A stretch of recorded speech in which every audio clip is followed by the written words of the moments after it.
আসসালামু আলাইকুম সুপ্রিয় বন্ধুরা, কেমন আছেন সবাই? আশা করছি সবাই অনেক ভালো আছেন। তো বন্ধুরা, আজকের ভিডিওতে আমি আপনাদেরকে শেখাবো যে কিভাবে বিকাশের পিন পরিবর্তন করতে হয়। তো কিছু সময় দেখা যায় যে আমাদের বিকাশের পিনটি পরিবর্তন করার প্রয়োজন হয়, কিন্তু অনেকেই আছে যারা এই কাজটি করতে পারি না। তো তাদের জন্য আজকের এই ভিডিওটি। তবে যারা এখনও সাবস্ক্রাইব করেন নাই তারা প্লিজ এখনই সাবস্ক্রাইব করে নেবেন এবং পাশে আসা বেল আইকনটি বাজিয়ে দিবেন আমাদের নিত্য নতুন ভিডিওগুলি সবার আগে দেখার জন্য।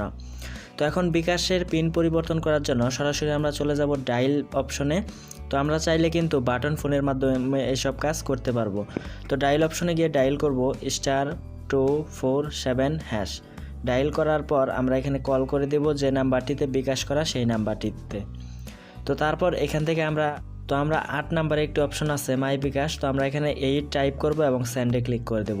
তো সেন্ডে ক্লিক করার পর এখানে আমরা একটি অপশন পাবো চেঞ্জ মোবাইল মেনু পিন, 3তে আছে। তো আমরা এখানে 3 টাইপ করব এবং কল করে দেব, সেন্ড করে দেব। তারপর এখানে এন্টার ওল্ড পিন, তার মানে বর্তমান আমাদের যে পিনটি আছে সেই পিনটি এখানে বসিয়ে দিতে হবে। তো আমি বর্তমান পিনটি এখানে বসিয়ে দিচ্ছি। তো বর্তমান পিনটি দেওয়ার পর এখান থেকে সেন্ডে ক্লিক করে দেব।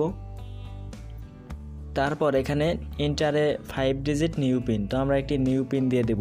তবে আমরা 0 দিয়ে শুরু করব না, 1 2 3 4 5 এরকম দিব না, মানে একটু স্ট্রং করে আমরা পিনটি দিয়ে দেব। তো তারপর আমরা পিনটি দেওয়ার পর এখান থেকে সেন্ডে ক্লিক করব। আবারও সেই পিনটি দিয়ে আমরা কনফার্ম করব। তারপর আবারও সেন্ডে ক্লিক করে দেব। তারপর আমরা দেখতে পাচ্ছি your mobile menu pin has been changed successfully, তার মানে আমাদের পিনটি কিন্তু সাকসেসফুলিভাবে চেঞ্জ হয়ে গেছে। তো এভাবে মূলত আপনারা ইচ্ছা করলে বিকাশ অ্যাকাউন্টের মেনু পিনটি এভাবে পরিবর্তন করে নিতে পারেন। আশা করি কিভাবে পরিবর্তন করতে হয় সেটা আপনারা পরিপূর্ণভাবে বুঝতে পেরেছেন। যদি বুঝতে কোনো প্রবলেম হয়ে থাকে তাহলে অবশ্যই কমেন্ট করে জানাবেন। সো সবাই ভালো থাকবেন, সুস্থ থাকবেন। Thanks for watching this video.